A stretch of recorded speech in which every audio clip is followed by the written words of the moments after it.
Welcome to the Feed Your Soul with Kim podcast. I'm Kim McLaughlin, your host. Today we're going to talk about life lessons from COVID. We've had 15 months of lockdown, of shutdown, and it's been a tough 15 months. And I want to have a conversation about what the life lessons are, what you are learning from COVID. I've got 10 ideas that I've come up with my life lessons over these past 15 months, and let's see what your life lessons might be. Let's get started.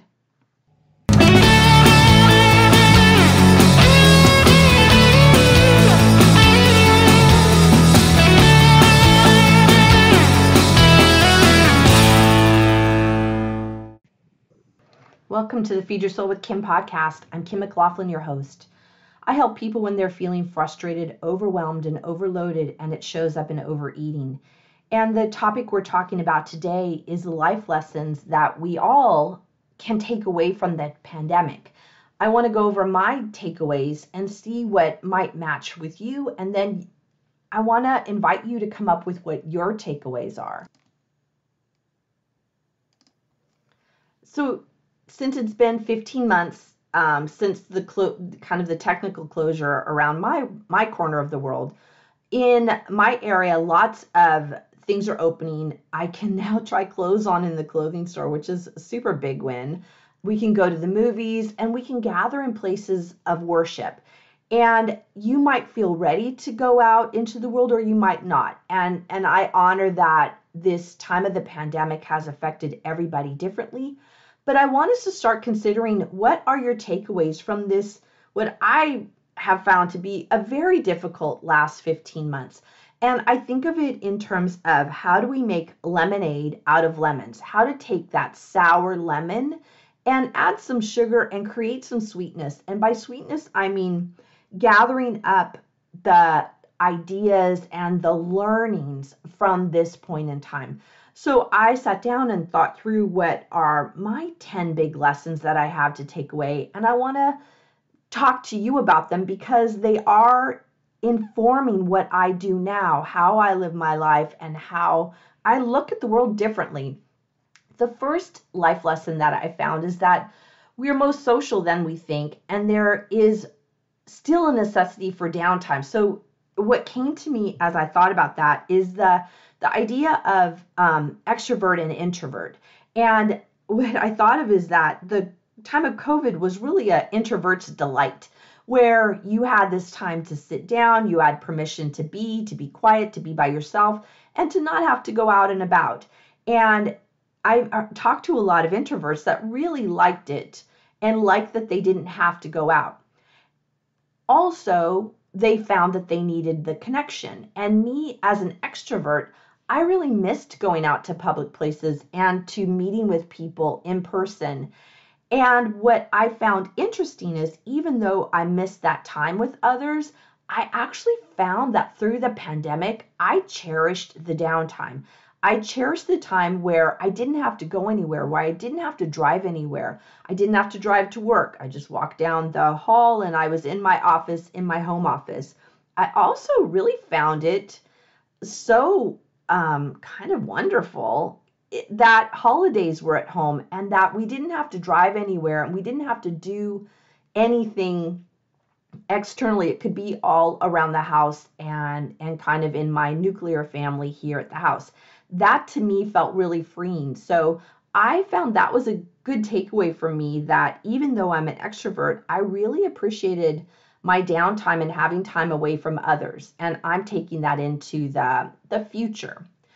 Another takeaway that I got was I really noticed the interconnectedness in the world. And it was profound to me to hear stories of loss and sadness and fear, and to find it such a universal feeling that across the world, across my city, country, the world, that there were other people feeling the same way I was feeling at exactly the same time.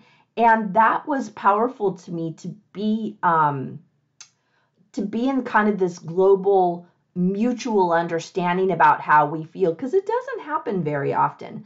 I'm in the helping profession, and usually more often than not, I am not experiencing the same feelings and the same issues at the same time my clients are going through them. And this was extraordinarily different because I was experiencing the same thing as them. And I found that I felt more connected to everybody because we kind of could look at each other and go, yeah, I know what's going on. Because we all understood what was up for each other. Another life lesson I took away, that I know this, but it became more concrete, is that we don't always know what curveballs life will throw us. When we came into 2020, I found my family and a lot of other friends that I talked to really felt that it was going to be an extraordinary year. When 2020, when the clock struck midnight on 2020 and it's like, yay, we're in a whole new decade. This is going to be extraordinary. There's so much newness. And I thought it felt exuberant and there was joy. And my family, we had a lot of plans for the year. We had, actually, I dubbed it the year of the McLaughlins because we had so many things that we had scheduled to do and to experience that it really felt like such an opening of a year. And the curveball was actually my metaphor of that it didn't go, it didn't go in the direction I thought. And as the year began to roll out, it was really clear that 2020 was not going to look like what I thought it was going to look like. And I think a lot of you felt the same way, that it didn't end up feeling the same way we thought, and that life does throw us curveballs, and this was a biggie, and that's how life goes. Another life lesson I had, or that I have from the time of the pandemic, is be grateful for what you have. I had my family. Everybody was safe. Everybody was okay. My husband and daughter were here. My parents lived close by. We were all okay, and nobody was sick or had any lasting problems. And I know that that didn't happen for everybody, but I really felt grateful that I had a house to live in, that we had enough food, that we had money, that we could take care of everything, and that really being grateful that I had what I had, rather than spending as much time being caught up in the what I don't have. I can't do this, I can't do that. But it's really kind of planted in me that I want to be more grateful more often than not for what I have, because I have a lot and I have a lot to be grateful for. And being in that attitude of gratitude helps me to feel better about myself and better about my life. Another interesting life lessons that was another takeaway for me was food is comforting. And I know we all know that. I talk about that a lot on the podcast. I talk about that in my programs. I talk about it with my clients. But food is comforting. And over these last 15 months, I think we've all experienced that food was comfort.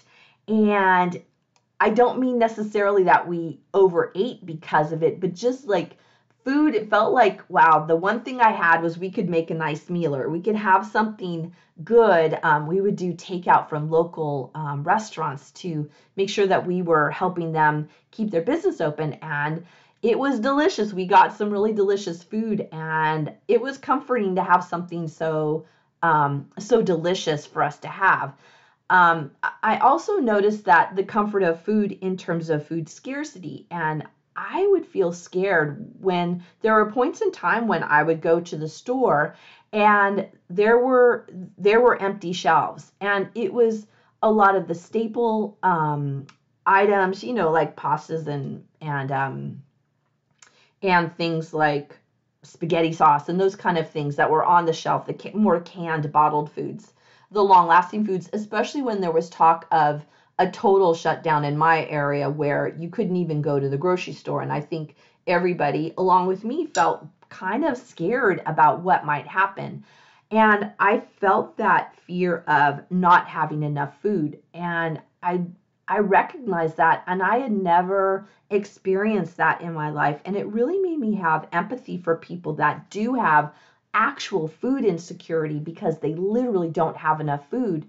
And the takeaway for me is that we all deserve to have enough food, and food is comforting, and there's nothing wrong with that. There's nothing wrong with having feel comforting.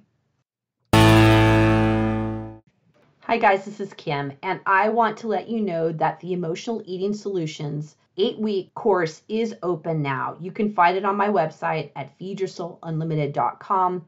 Go to the Work with Kim tab and click on that. This is the time to get peace with food, and I know this course will help you. You also can find the link in the show notes to the Emotional Eating Solutions 8-week self-study course.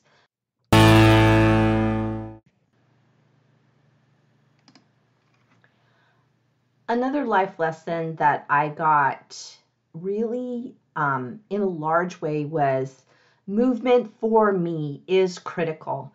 I've talked before about going to the gym. I go regularly, and I often say, I go because I know I need to, and often I would choose not to go if I had the choice, but I know that for my body to work well, I have to go to the gym and I have to be active. What I found during the pandemic is my gym closed, and I didn't move as much. I sat more, even though at the end of the day, my family, we had this ritual we would do every day where we took a walk, took the dog out for a walk. And it was really nice to get out, to be out in the sunshine, to have the fresh air, and to be physically active. But what I found is that that wasn't enough for me. I would work out, my gym would do online virtual workouts, and I would do that, but I wouldn't do it as hard as I would normally do it when I'm at the gym. And so I was so excited when my gym, I'm going to put in quotes, opened up early in the summer, because what happened was the coach would go to a local park. And so we would all bring, our mats, and we would sit socially distanced from each other, and we would work out together. And that was really a saving grace for me. It was so important to me to go to those gym workouts, and I began to get afraid when there would be more shutdowns in our area that my gym would stop doing that. I was really concerned about it because it was something that I found was critical to my body, especially since I've been sitting, I feel like I sat more during the pandemic because I wasn't driving anywhere, walking around the mall, or getting out and about and walking. So I could feel the effects of sitting, and I didn't like it.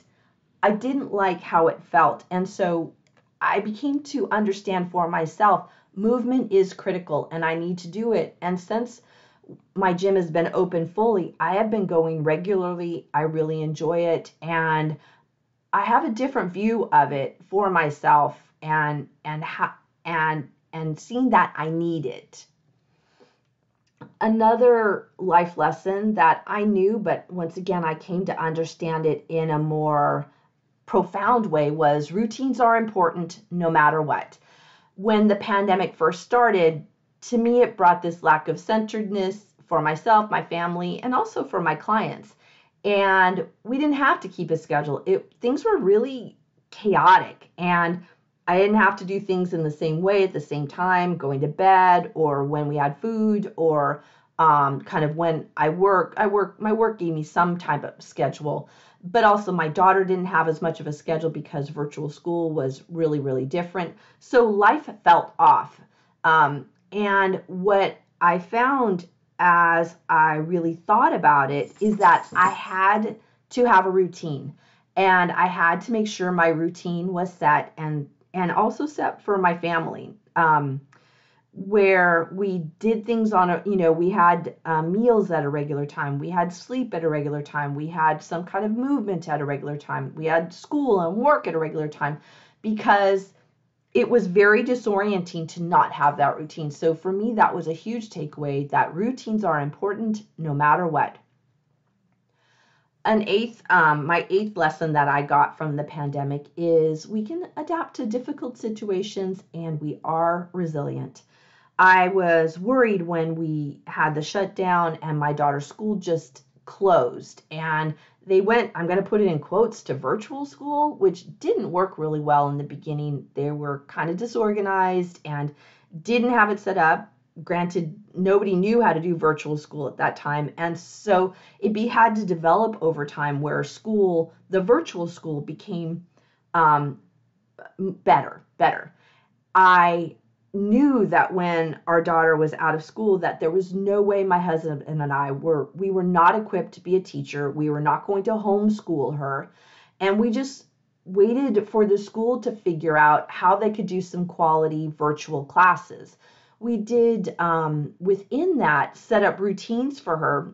Back to that last life lesson that I said, is that when there was, school time during the day, that would mean not being on a device. And so she would have some routine set up to make it approximate what it might be like at school as best we could given the situation. We also found that one of the things our daughter set up a lot, is she had a lot of virtual play dates with her friends where she would call them, they would do Zoom meetings, they would talk, they would play games virtually, and they would also do DIY projects. They made a lot of fun art and crafts kind of things during that time. So she was, I was worried that being out of school might be difficult for her. She's caught up. She's way on target with her school because her school is back in full time. So she didn't lose anything, and that she, along with the rest of us, are very resilient and we will get through it. The ninth thing that I came away with, a lesson that I learned, is that, or it was kind of just came back to me again, is that we don't know when our last day on earth will be, and that we need to cherish the people and the moments when they're here.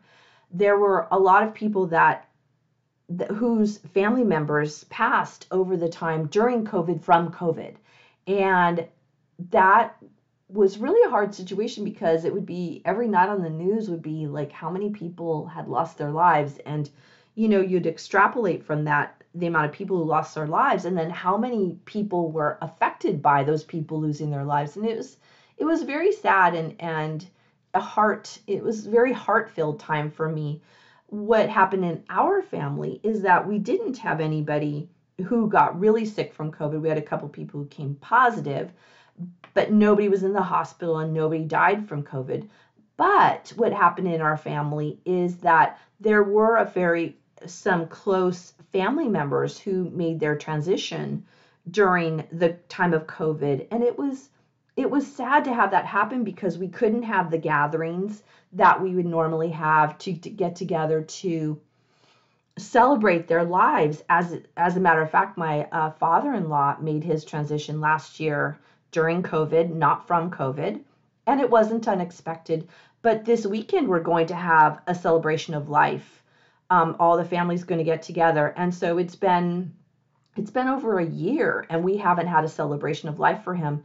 And it feels real nice that we can get together and honor him in a way that fits for all of us, and cherish our time with him and cherish his memory.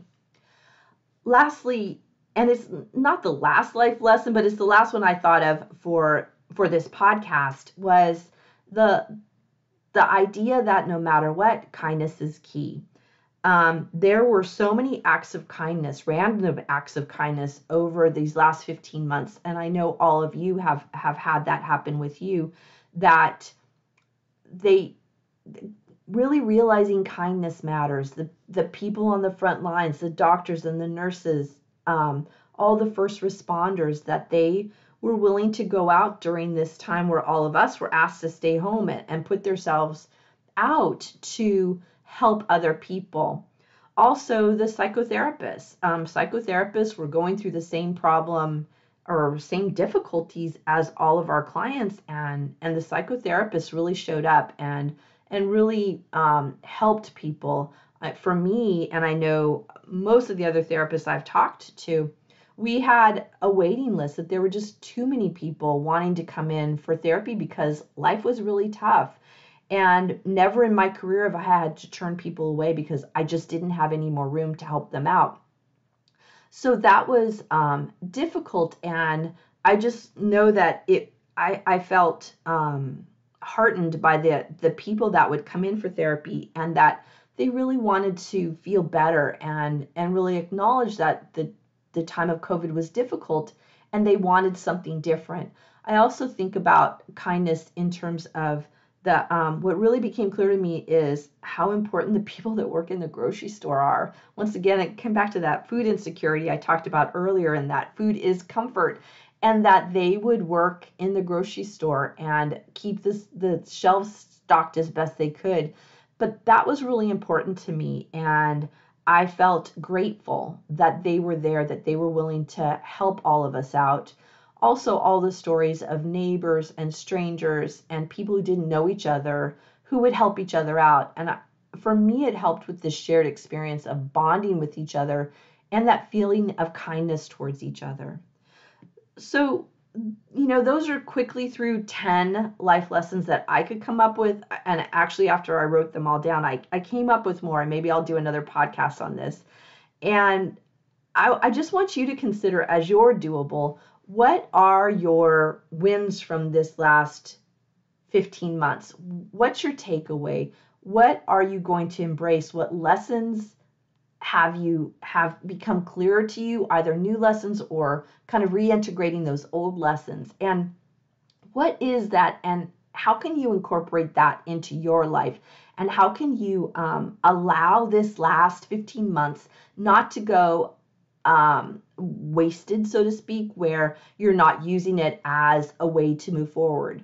For me, I think the lessons are going to will keep coming about this, and I will have more ideas about how I've been impacted. But let's look at the life lessons, the good things that you've gotten, and how we can strive not to forget those lessons and integrate them into our lives.